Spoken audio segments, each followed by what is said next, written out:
ফেব্রুয়ারির প্রথমার্ধে জাতীয় নির্বাচন করতে এরই মধ্যে সিইসিকে চিঠি দিয়েছেন প্রধান উপদেষ্টা। সেই হিসেবে ডিসেম্বরের শুরুতে তফসিল দিতে চায় নির্বাচন কমিশন। নির্বাচনের রোডম্যাপ ঘোষণার প্রথা চালু হয় নবম জাতীয় সংসদ নির্বাচন থেকে।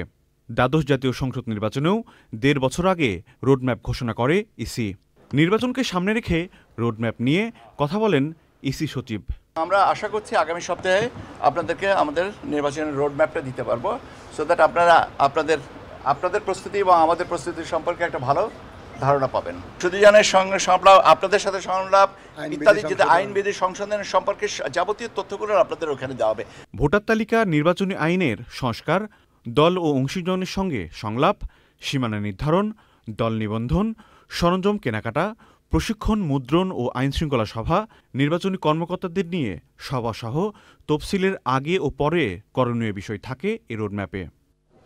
এদিকে সিইসির সাথে দেখা করেছে জাতীয় পার্টির প্রতিনিধি দল।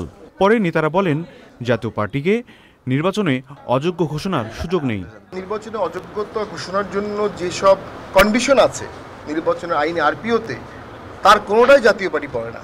যদি জাতীয় পার্টি নির্বাচনে অযোগ্য ঘোষণার ক্রাইটেরিয়ায় না পড়ে, তাহলে জাতীয় পার্টিকে কেন নির্বাচনে অযোগ্য ঘোষণা করা হবে?